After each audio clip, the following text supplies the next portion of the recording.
the original design was for man to be moving forward in the earth, to be conquering, to be exercising dominion. And he's doing all of this building, all of this cultivating, all of this domineering, quote unquote. He's doing all of this to the glory of God, and it is a glorious thing. And we've lost that vision because we don't see that as moral today. Primarily, we need a positive vision of what it means to be a man, meaning a male, right? Not just being a good person while being a male, but a good male, how to be a good man as such, right? We need to have a positive vision for that, which I think the church, by and large, does not. And one of the reasons that we don't, and one of the ways that I think we can get there, is that the reason we don't is because we don't have a positive vision of humanity, right? And so my suggestion is that if we can get a positive vision of humanity in general, then we can have a positive vision of masculinity in particular. And the reason for that is that man, when God created man, humanity, when God created humanity, he created them man and woman, and man was the primary. He created Adam with a mission to subdue and cultivate and glorify God. And woman was created as a helper fit for him on that mission. And so the nature of men, the nature of masculinity is to be on mission, is to be sort of on the front line, so to speak, of what humanity in general is supposed to be about. And so if you don't have a positive view of humanity in general, then you can't have a positive view of the spearhead of humanity in general, which is the man, the male, right?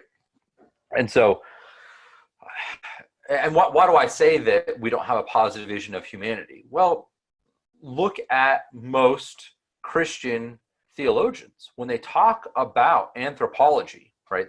Anthropology is the study of man, qua man, the study of humanity. Most of them almost always start at the fall. They'll pay lip service to the idea that man was created in God's image, but they make a beeline for the fall. And then everything after that is man is depraved, man is depraved, man is depraved. And there's no positive vision for what man was supposed to do, or what man ought to do, or what redeemed man now ought to do, right? So I want to agree, yes, we're fallen. The fall has thoroughly corrupted us in very terrible, sinful ways. But does that mean that we're incapable of doing anything but sin, even us as redeemed people? And the obvious answer, I think, is no. As redeemed Christians, we're supposed to be putting on the new creation, which is supposed to be reflective of and based on the original design. And what's our vision of what the original design was supposed to be doing? And do we have a framework for thinking about that in terms of being the new creation, of living out the new creation of our current day lives?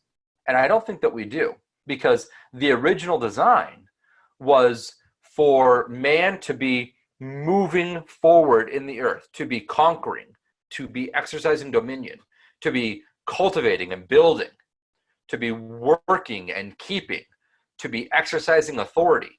In other words, he's exerting himself over every square inch of the earth for the glory of God.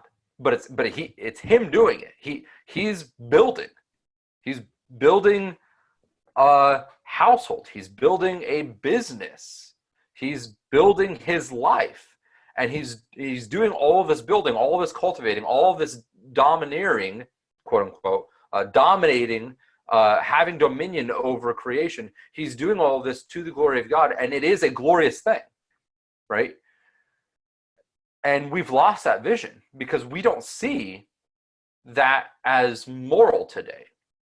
In fact, most of our culture, especially the Christian culture, sees any sort of ambition, any sort of efficaciousness in the real world as either inherently sinful or very, very morally suspect, right? The spiritual ideal, we think today, is to give up all material efficacy, to give up all ambition on this earth and in this life for the sake of some ethereal, spiritual, non-material, merely mental contemplation of the divine, and that's people's vision of heaven. So there's a lot of different doctrines that play into this, and one of them is our vision of heaven. If your vision of heaven is that we're going to be disembodied spirits floating on clouds playing harps, then you have a very heretical vision of heaven.